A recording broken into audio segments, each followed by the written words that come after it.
तिखट तडकदार चवीची Indo Chinese स्टाईलची इथे आपण झणझणीत अशी शेजवान चटणी बघतोय। ही चटणी ना लाल बुंदा आहे आणि लसणाची आणि आल्याची चव तर त्याच्यात अप्रतिम लागते। चला तर मग रेसिपीला सुरुवात करूया। नमस्ते, मी पल्लवी, सिम्पली कुकिंग विथ पल्लवीच्या किचनमध्ये खूप मनापासून स्वागत आहे। आणि भाजी पण खूप अशी फ्रेश येते आता मार्केटला, कारण थंडी चालू झालेली आहे आणि थंडी तुम्हाला सगळ्यांना माहिती की भाजी छान येते, म्हणूनच म्हटलं आपली ही संपलेली आपल्याला शेजवान चटणी आता करायची आहे। आता यासाठी ना मी 25 ते 20 आहेत ना ह्या बेडगी मिरची घेतलेली आहे। आता ही बेडगी मिरचीचे ना आपल्याला बिया काढून घ्यायचे आहेत। आता हे जे मी कॅप काढले आणि मधून अशी चिरून घ्यायचे, म्हणजे ह्या बिया ना आपणच ह्या निघतात, ह्याला काढत बसावं लागत नाही आणि थोड्याफार जरी राहिल्या तरी चालतात। बियांसहित जरी तुम्ही वाटलं तरी पण चालतं, पण बिया थोड्याशा दिसतात त्या, म्हणून आपल्याला काढून घ्यायच्या।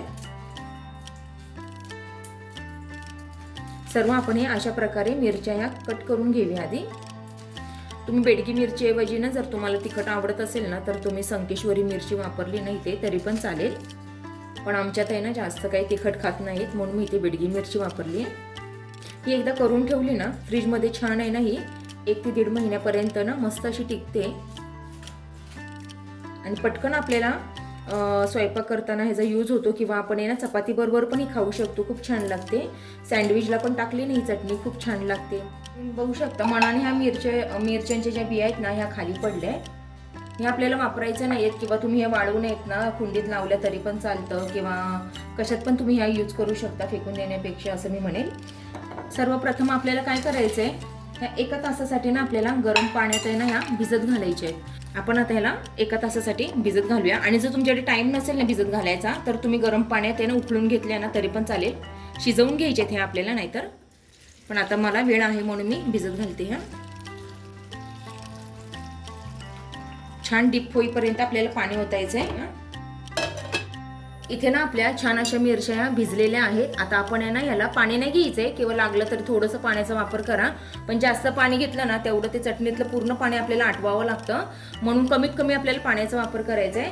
आता मिक्सरच्या भांड्यात आहे ना ह्या सर्व आपल्याला मिरच्या घेऊन आहे ना ह्याची बारीक अशी पेस्ट करायची आहे। छान आपली मिरचीची ना ही पेस्ट करून झालेली तुम्ही बघू शकता। आता मी इथे काय काय तुम्हाला साहित्य लागते ते सांगते। कप असेल तर कपने मेजर करू शकता, पण सगळ्यांकडेच कप हे अवेलेबल नसतात, म्हणून मी ते वाटीचं प्रमाण तुम्हाला सांगणार आहे। इथे अर्धा वाटी मी इथे तेल घेतलेलं आहे। तेल थोडं जास्त असेल तरी पण चालतं, कारण ती चटणी करणार आहे ती टिकण्यासाठी मदत होते। आता इथे आपल्याला 1/3 कप ही कोथिंबीर घ्यायची आहे, आणि 1/3 कप इथे आपल्याला हे आलं बारीक चॉप करून घ्यायचंय। मिक्सरला लावू नका, जे कटर असतं चॉप करायचं त्याने चॉप करा। ते 1 कप भरून आहे ना मी केचप घेतलेला आहे। केचप टाकल्यामुळे काय होतं ना छान असं खट्टा मिठ्ठा त्याला स्वाद येतो। इथे 1 कप भरून आपल्याला लसूण लागणार आहे, लसूण हा जास्त लागणार आहे, तो पण मी कटरने बारीक चॉप करून घेतलेला आहे। इथे चिली सॉस लागणार आहे आपल्याला, हे तुम्ही मोठे 2 ते 3 टेबलस्पून घेऊ शकता।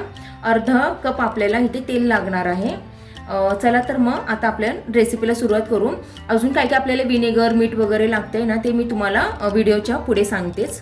चला रेसिपीला सुरुवात करूया। आता इथे मी ना पॅन घेतलेलं आहे, पण काय होतं ना पॅन घेतलं ना तर त्याचे ना जे आपण सॉस करतो त्याची थोडीशी शिंतोडे असे आपल्या अंगावर येऊ शकतात, म्हणून तुम्ही शक्यतो कढई घ्या, किंवा मग खोलगट एखादं भांडं घ्या, किंवा जे वॉक असतात ना आपले असे खोलगट असतात लोखंडाचे ते घ्या। पण इथे व्हिडिओ शूट करण्यासाठी मी असं पॅन घेतलेलं आहे, म्हणजे ते छान असं क्लिअर दिसता येईल म्हणून।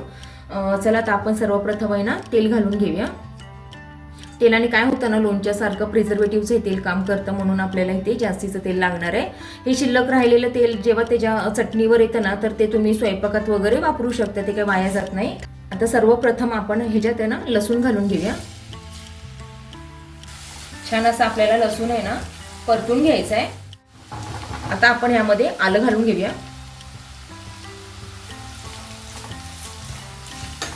आता मीडियम टू हाय गॅसवर आहे ना आपल्याला हे छान असं गोल्डन होईपर्यंत परतून घ्यायचं आहे। ह्या स्टेजला तुम्ही बारीक चॉप केलेला कांदा पण वापरू शकता, पण मी ते नाही वापरलेला।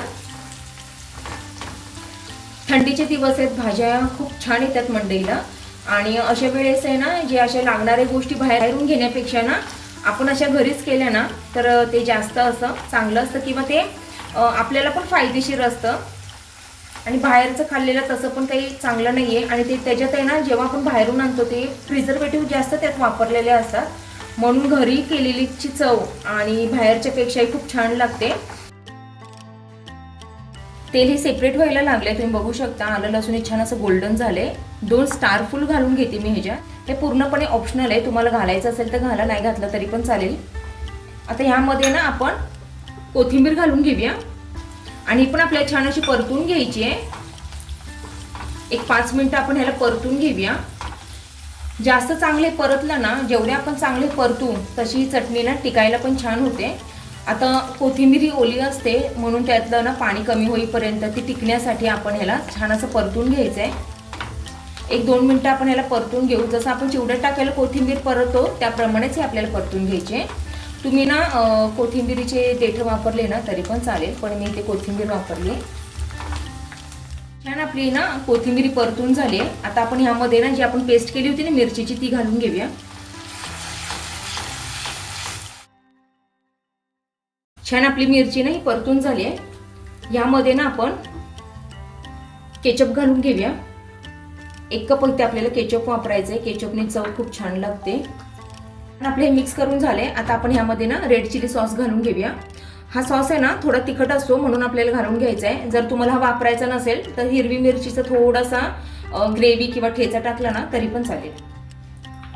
आता इथे मी तुम्हाला काही ना थोडे टिप्स सांगते किंवा तुम्हाला आठवण करून देते. मी पहिलं पण तुम्हाला बोललेली आहे, जेव्हा आपण मिरची बारीक करतो त्यामध्ये कमीत कमी पाण्याचा वापर करा. 1-2 टेबलस्पून केला तरी चालेल. कारण जितकं पाण्याचा वापर करणार तेवढं ते आपल्याला ना ह्याच्यातलं पाणी हे आटवावं लागतं, कारण हे आपल्याला स्टोअर करून ठेवायचं आहे. आणि जास्त पाणी घातलं ना तर त्याचे शिंतोडे आपल्या अंगावर जास्त उठतात. म्हणून कमीत कमी पाण्याचा आपल्याला इथे वापर करायचा आहे. आता आपण ह्यामध्ये ना 1 टेबलस्पून व्हिनेगर घालून घेऊया. व्हिनेगरने काय होतं ना, छान असं आंबट चव येते आणि टिकायला पण मदत होते. इथे अर्धा टेबलस्पून मी डार्क सोया सॉस घालून घेतलेला आहे. आता चवीनुसार आपल्याला मीठ घालून घ्यायचं आहे. हे छान आपल्याला सर्व मिक्स करायचं आहे आणि जोपर्यंत तेल आता आपलं पूर्णपणे सेपरेट होत नाही तोपर्यंत आपल्याला हे छान असं परतून घ्यायचं आहे. एकच काम ह्याच्यात करायचं आहे आपल्याला, पूर्ण तेल हे सेपरेट होत नाही तोपर्यंत आपल्याला छान असं परतून घ्यायचं आहे. आपल्याला हे आता पूर्णपणे स्लो गॅसवर आहे ना ही प्रोसेस करायची आहे. करायला खूप सोपी आहे, फक्त थोडं पेशन्स लागतो कारण ते कंटिन्यू आपल्याला हलवायला पाहिजे ना हे, म्हणून कारण खाली चिटकू शकतं जर तुम्ही हे असंच निम्म्यातून सोडून जर दुसरं काम करायला गेलात तर हे खाली चिटकू शकतं आणि आपली मेहनती वाया जाऊ शकते. म्हणून इथेच तुम्हाला उभं राहून असं कंटिन्यू परतून घ्यायचं आहे. हा जर व्हिडिओ तुम्ही बघत असाल आणि तुम्हाला जर खरंच आवडत असेल, जर मी सांगितलेल्या गोष्टी किंवा जे शिकवते मी प्रत्येक गोष्ट करायला मी जास्तीत जास्त सोपं करून सांगण्याचा किंवा शिकवण्याचा प्रयत्न करते आणि जर ते तुम्हाला आवडत असेल तर लाईक, शेअर आणि सबस्क्राईब करायला विसरू नका. इथे तुम्ही बघू शकता तेल छान असं सेपरेट झालेलं आहे, म्हणजे आपली इथे शेजवान चटणी ही रेडी आहे. हे तेल आहे ना, त्या तेलामुळे काय होतं छान असं ती टिकते चटणी. आणि जी तुम्हाला एक्स्ट्राचं तेल दिसतंय ना तर त्या तेलाचा उपयोग तुम्ही भाजीला किंवा कशाला पण करू शकता, ते काही वाया जात नाही. ह्याच्यातलं थोडं थोडं तेल घेऊन तुम्ही ते वापरू शकता. या रेसिपीला तेलाचं प्रमाण थोडं जास्तच लागतं. इथे आपली शेजवान चटणी ही रेडी आहे. ही चटणी कशी वाटली किंवा ही रेसिपी तुम्हाला कशी वाटली ही कमेंटमध्ये नक्की सांगा. आवडली असेल तर लाईक, शेअर आणि सबस्क्राईब करायला विसरू नका.